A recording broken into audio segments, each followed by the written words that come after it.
Assalamualaikum warahmatullahi wabarakatuh. Saya Viola Fresananda, NIM 35, akan mempresentasikan tentang manajemen kelas. Pengertian manajemen kelas.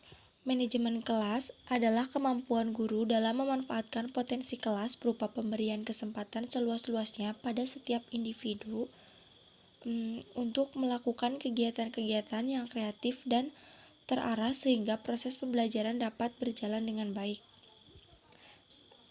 Manajemen kelas juga merupakan usaha sadar untuk merencanakan, mengorganisasikan, mengaktualisasikan, serta melaksanakan pengawasan supervisi terhadap program dan kegiatan yang ada di kelas sehingga proses belajar mengajar dapat berlangsung secara sistematis, efektif, dan efisien. Fungsi-fungsi manajemen kelas. Fungsi manajemen kelas itu ada 4. Yang pertama, fungsi perencanaan kelas. Yang kedua, pengorganisasian kelas. Yang ketiga, kepemimpinan kelas. Yang keempat, pengendalian kelas. Ada juga tujuan manajemen kelas, yaitu untuk meningkatkan efektivitas dan efisiensi dalam pencapaian tujuan pembelajaran. Dalam manajemen kelas juga ada beberapa pendekatan. Yang pertama itu ada pendekatan kekuasaan, yaitu proses mengontrol tingkah laku peserta didik. Yang kedua ada pendekatan ancaman, yaitu pendekatan ancaman ini diimplementasikan melalui papan larangan, sindiran saat belajar. Yang ketiga ada pendekatan kebebasan, yaitu bebas untuk mengajarkan sesuatu dengan apa yang ia paham dan ia inginkan tanpa dibatasi oleh waktu dan tempat. Yang keempat ada pendekatan resep. Nah, pendekatan resep ini sangat cocok untuk guru itu sendiri. Karena dalam pendekatan resep ini, guru itu mencatat hal-hal penting yang boleh dan tidak boleh dilakukan selama kegiatan belajar berlangsung. Yang kelima ada pendekatan pengajaran. Yang keenam ada pendekatan perubahan tingkah laku. Yang ketujuh ada pendekatan sosioemosional. Yang kedelapan ada pendekatan kerja kelompok. Dan yang terakhir ada pendekatan elektis atau pluralistik. Ya, berikutnya saya akan menjelaskan tentang metode dan strategi pembelajaran. Yang pertama, metode pembelajaran. Metode menurut bahasa Yunani yakni metodos. Yang pertama, meta yaitu melalui atau melewati. Dan berikutnya yaitu hodos. Hodos yang berarti cara atau jalan. Sehingga dapat diartikan bahwa metode pembelajaran yaitu suatu cara atau jalan yang harus dilalui untuk menyajikan bahan pembelajaran untuk mencapai tujuan pendidikan. Yang kedua, klasifikasi pembelajaran. Klasifikasi pembelajaran dibagi menjadi 2. Yang pertama, metode mengajar konvensional, yakni metode yang sudah digunakan secara umum seperti metode ceramah, metode diskusi, metode kerjasama, metode kerja kelompok, dan lain sebagainya. Yang kedua, metode inkonvensional, yaitu metode yang baru berkembang dan belum digunakan secara umum, seperti pengajaran unit, pengajaran berprogram, pengajaran menggunakan modul, dan lain sebagainya. Selanjutnya, strategi pembelajaran. Strategi pembelajaran dibagi menjadi 2.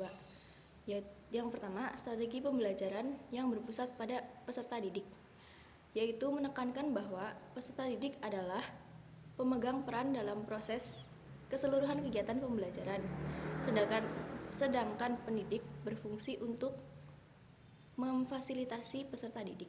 Yang kedua,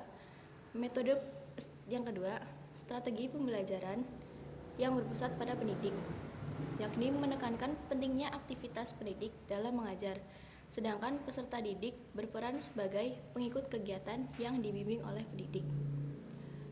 Berikutnya, strategi pembelajaran terbagi menjadi dua macam. Yang pertama, strategi PAIKEM, yakni pembelajaran asyik, inovatif, kreatif, efektif, dan menyenangkan. Yang kedua, strategi pembelajaran kooperatif atau SPK, yakni pelajaran yang menggunakan sistem pengelompokan atau berkelompok. Ada 5 komponen strategi pembelajaran, yaitu yang pertama, kegiatan pembelajaran pendahuluan, yang kedua, penyampaian informasi, yang ketiga, partisipasi peserta didik, yang keempat, tes, dan yang kelima, kegiatan lanjutan. Nah, selanjutnya di sini saya akan menjelaskan tentang administrasi pembelajaran guru. Nah, administrasi pembelajaran guru terdiri atas pengertian dan tujuan. Pengertiannya, kegiatan yang meliputi pengaturan seperangkat program pengalaman belajar yang disusun dengan tujuan sekolah agar terciptanya proses belajar mengajar yang efektif dan efisien. Jadi kegiatan atau program pembelajaran yang dilakukan oleh seorang guru dan disusun oleh seorang guru untuk menciptakan program belajar mengajar itu lebih mudah, efisien, dan efektif. Kemudian ada tujuan. Tujuannya di sini yaitu jika guru dituntut untuk membuat RPP, guru bisa dan tepat dengan susunan atau cara pembuatannya yang baik dan benar. Seperti itu. Saya akan menjelaskan tentang bentuk soal evaluasi. Bentuk soal evaluasi ini terdapat 5 macam. Yang pertama, ranah kognitif, yaitu kegiatan mental atau kegiatan otak yang bertujuan untuk kemampuan berpikir seperti mengingat atau memecahkan masalah pada peserta didik. Yang kedua, ranah afektif, yaitu sikap dan nilai. Dan ranah afektif ini meliputi watak dan perilaku. Sikap seseorang bisa juga mengalami perubahan tergantung ketika seseorang memiliki kekuatan kognitif tingkat tinggi. Yang ketiga, ranah psikomotorik. Ranah ini berhubungan dengan keterampilan, dan ranah ini juga, psikomotorik ini juga merupakan kelanjutan dari hasil kognitif yang berupa masalah, memecahkan masalah, dan afektif ini berupa perilaku. Yang keempat yaitu pertanyaan lisan. Pertanyaan lisan itu seperti ketika guru mengajukan pertanyaan kepada siswa langsung dan siswa tersebut juga menjawab pertanyaan dari guru tersebut juga langsung. Dan tujuannya tuh untuk menilai kemampuan dan pengetahuan yang dimiliki oleh siswa tersebut. Dan yang terakhir yaitu minat. Minat ini keinginan dalam diri seseorang pada objek tertentu, seperti minat terhadap olahraga atau minat terhadap pembelajaran dan lain-lain. Dan yang terakhir yaitu langkah-langkah pelaksanaan evaluasi.